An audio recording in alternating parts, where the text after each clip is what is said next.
Hello children, good morning, namaskar. You are welcome to Gyanodaya Basic Knowledge for Science classes for class 7.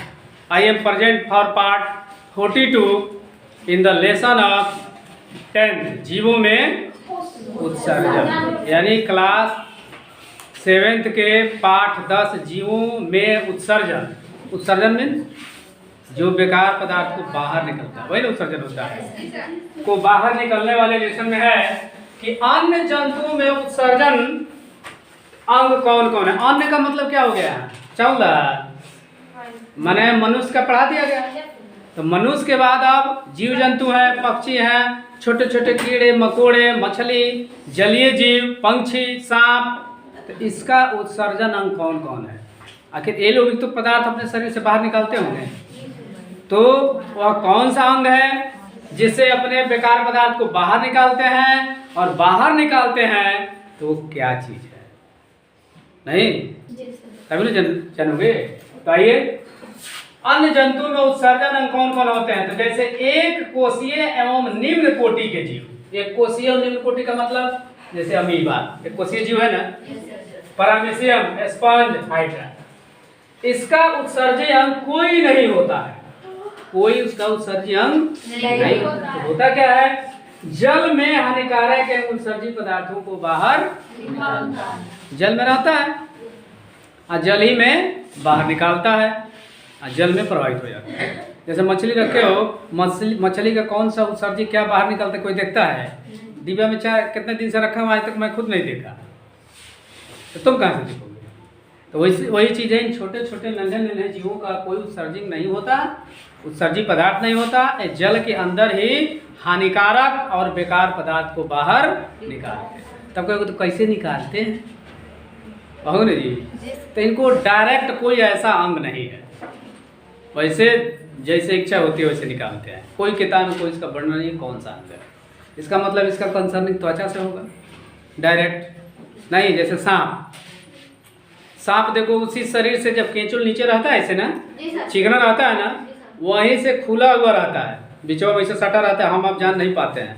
जब सांप अंडा देता है तो वहीं से धीरे धीरे अंडा निकलता है, वहीं से धीरे धीरे निकलता है, केंचुल मार के बैठा रहा है, बिचवा घोले में निकलता है, ठीक है ना।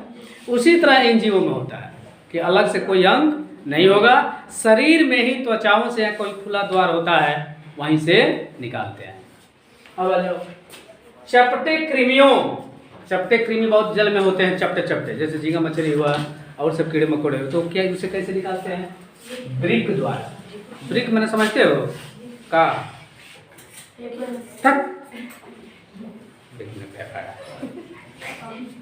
ब्रिक किसको कहते हैं? मूत्राशय को ब्रिक द्वारा। केंचुए उत्सर्गिकाओं द्वारा। केंचुओं में देखना के ध्यान से, जब आगे बढ़ता है ऐसे बढ़ेगा तो वो नीचे गड़ा देता है, फिर पिछवा से खींच लेता है, फिर आगे बढ़ता है, फिर उसमें कुछ गड़ता है तब नहीं रुकता है। हम अब देखते नहीं, लेकिन रहता है, जब वो गड़ाता है तभी वो खड़ा होता है और फिर धीरे से पट पड़ जाता है, फिर धीरे आगे बढ़ेगा, ऐसे थोड़ा सा दबा देगा, फिर पीछे से खींच लेगा, होता है ना। तो उसका नाम है उत्सर्गिकाओं द्वारा। केंचुआ कैसे निकलता है? कीटों, छोटे छोटे कीटे पुट पुट उड़ते हैं, इधर छटकते हैं उधर छटकते हैं, देखते हो ना। जैसे गेहूं में, धान में, अगर धान के खेत में चले जाओ, गेहूं खेत में चले जाओ, फुट फुट फुट फुट उड़ते चले जाते हैं। कभी घूमे हो खेत? जी सर। घूमे तो ठीक है, बना घूमा तो भी ठीक है।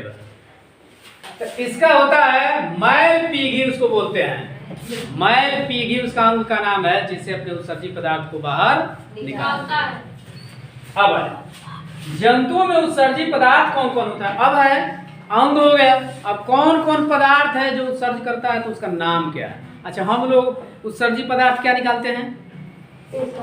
पेशाब। तो पेशाब में होता क्या है? यूरिया होता है ना, तब उसी को लिखना है। अब देखो यहाँ, अमीबा, पैरामीशियम, स्पंज, हाइड्रा और ये जल मछली का उत्सर्जित पदार्थ अमोनिया निकलता है। इसके शरीर से क्या निकलता है? अमोनिया। पूछा ना परीक्षा में को। सीपी, घोंघा का उत्सर्जित पदार्थ अमीनो अम्ल। क्या है? अमीनो अम्ल। सभी स्तनधारियों में हम लोग भी हैं। स्तनधारी किसको कहते हैं? जो अपने बच्चे को दूध पिलाता है, जिसको स्तन होता है। तो हम लोग स्तनधारी हैं, गाय, भैंस, बकरी, कुत्ता, मनुष्य स्तनधारी है। तो स्तनधारी सभी स्तनधारी जैसे मनुष्य, गाय इत्यादि। उभयचर, उभयचर माने क्या? जो पानी में भी रहता है, मिट्टी पर भी रहता है, जो दोनों जगह रहता है। उभय माने दो होता है, मेढक, मछुआ, दोनों जगह रहता है ना। इसका उत्सर्जी पदार्थ में क्या निकलता है? यूरिया। जो हम लोग निकालते हैं, ये भी निकालते हैं। ये भी पेशाब करता है तो इससे भी यूरिया निकलता है, ठीक ना।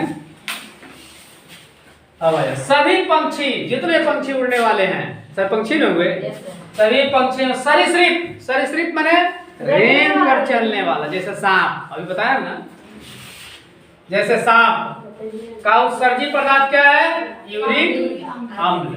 क्या निकलता है? यूरिया रटना पड़ेगा, बिना रटे नहीं चलेगा काम, इसमें कोई बाजी नहीं चलेगी। ये समझ में आ गया? अब आइए, प्रतिदिन एक व्यक्ति कितना लीटर मूत्र उत्सर्जित करता है, कितना पेशाब बाहर करता है? और स्वस्थ व्यक्ति है, तंदुरुस्त है, उम्र 30-35 साल है, तो दिन भर में कितना? 1 से 1.5 लीटर। अब पानी पिए तब 1 से 1.5 लीटर निकलेगा। दिन भर सूखे रहे तो कहाँ से निकलेगा? तो 1 से 1.5 लीटर। मूत्र किसके कारण पीला होता है? सुबह सुबह को हर आदमी पेशाब करता है तो हल्का पीला होता है ना। जॉन्डिस का चेक भी इसी से किया जाता है। दोपहर के पेशाब पीले नहीं होते हैं। अगर दोपहर में कोई पेशाब करता है, पीला है, आंख वैसे करने पर यहाँ पीला है, हैं? और जीभ में यहाँ दरार पड़ गई है, जीभ भी पीला है, नाखून भी पीला है, तो जान लो पीलिया है।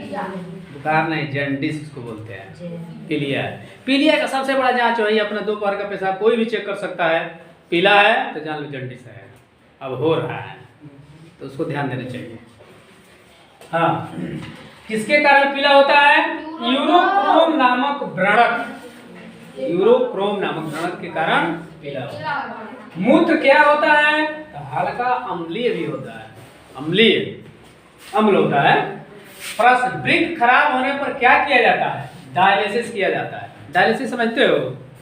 जब घर किसी का तबीयत खराब होता है, जब काम नहीं करता है, तो डॉक्टर कहते हैं इसको डायलिसिस करना पड़ेगा। जान लेते हैं डायलिसिस, सुन लेते हैं, लेकिन समझते नहीं कौन सी का डायलिसिस। डायलिसिस कौन चिड़ई का नाम है, तो उसको धीरे धीरे मशीन लगाकर धीरे धीरे उसको गति देकर बैठ जाता है, तो धीरे धीरे चलाते चलाते चलाते चलाते चलाते चलने लगता है, तो उसको डायलिसिस पर, तो उसको पैसा लगता है, फ्री में थोड़ी होता है ना। तो उसको डायलिसिस पर किया जाता है, तब वो पंपिंग करना शुरू करता है। डायलिसिस मैंने पंप करना छोड़ देता है। पंप करना जब छोड़ देगा तो यूरिया सीयूरिया अंट संट जितना मकट बटाई खाते हैं सब खून में मिलने लगेगा, खून में मिलने लगेगा, स्वास्थ्य खराब होने लगेगा, हालत खराब हो जाएगी, न बोल पाएंगे न चल पाएंगे, रोज़ कमजोरी रोज़ कमजोरी। तो ले जाएंगे तो चेक होता है इसको तो ब्रिके खराब है, तो क्या है, तो इसको डायलिसिस पर लगाना है, डायलिसिस पर लगाना पड़ेगा, तो उसको धीरे धीरे चालू किया जाता है। अब मूत्र में क्या क्या होता है देखो, 95% पानी, 2.5% तक 2.5 यूरिया, शेष 2.5 हो गया, अब 95 100% हो गया कि नहीं हो गया? यही यूरिया पेशाब करने पर पेड़ छोटे छोटे जो होते हैं हरे हो जाते हैं, और ज़्यादा रोज यूज कर दोगे तो सूख जाएंगे, ठीक है ना, यही कारण है।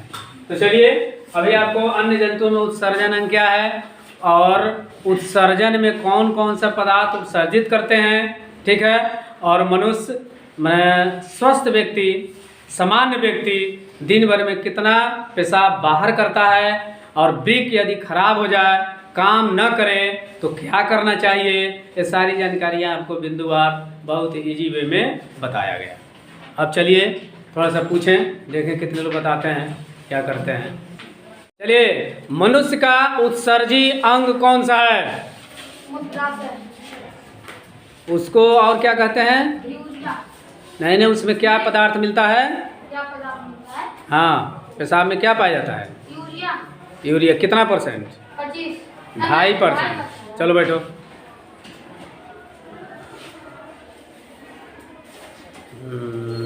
सीपी या घोंघा का उत्सर्जी अंग क्या है? कौन बोलेगा? इधर से बोलो कोई। सीपी अमीनो उत्सर्जी अंग हम पूछ रहे हैं, पदार्थ नहीं पूछ रहे हैं। उत्सर्जी अंग क्या है? हाँ, और टैबलेटवा जरा दीजिएगा, टैबलेटवा उसका मैं नंबर बताना। ऊपर का खुला लो बक्सा, निकाल लीजिए, निकाल लीजिए। हाँ नहीं, बक्सा में क्या जी? हाँ ठीक है। सीपी घोंघा का उत्सर्जी पदार्थ है ना। अच्छा चला, उभयचर प्राणी कौन कौन है उसका नाम बताओ एक तो। उभयचर, मेढक, केंचुआ। हाँ, तो मेढक का उत्सर्जी अंग क्या है? लिखे है ना, मेढक उत्सर्जी पदार्थ। अच्छा, एक स्वस्थ व्यक्ति दिन भर में मैंने कितना पानी उत्सर्जित करता है? 1 लीटर। उसमें पानी की मात्रा कितनी होती है? 95%। और अन्य 2.5%। चलो, जो लोग बताए उनको भी धन्यवाद, नहीं बताए उनको भी धन्यवाद। तो अभी आप यह जाने कि मनुष्य के अलावा अन्य जीवों के उत्सर्जी अंग कौन कौन है और उत्सर्जी पदार्थ कौन कौन है, और मनुष्य में, स्वस्थ व्यक्ति में दिन में कितने लीटर पेशाब बाहर करते हैं, और वृक्क खराब हो जाए तो क्या किया जाता है? डायलिसिस किया जाता है। ठीक है ना। तो इस प्रकार हमको उम्मीद है कि उत्सर्जन करने वाले जीवों, कीटों, प्राणियों, स्तनधारियों और पक्षियों, सरीसृपों, सरीसृप मीन्स रेंगने वाला सांप, है ना, इस तरह के जीवों का उत्सर्जी अंग कौन है और उत्सर्जी पदार्थ क्या है। तो यह समझ में आता है, अच्छा लगता है तो मेरे चैनल, आपके चैनल, यूट्यूब चैनल को सब्सक्राइब करेंगे, वीडियो को लाइक करेंगे और अपने मोबाइल से दूसरे पर शेयर करेंगे, ताकि और लोग भी इस वीडियो का आनंद ले सके। मैं मिलता हूँ नेक्स्ट वीडियो में, तब तक के लिए thank you for watching video. Tata, bye bye, okay, नमस्कार।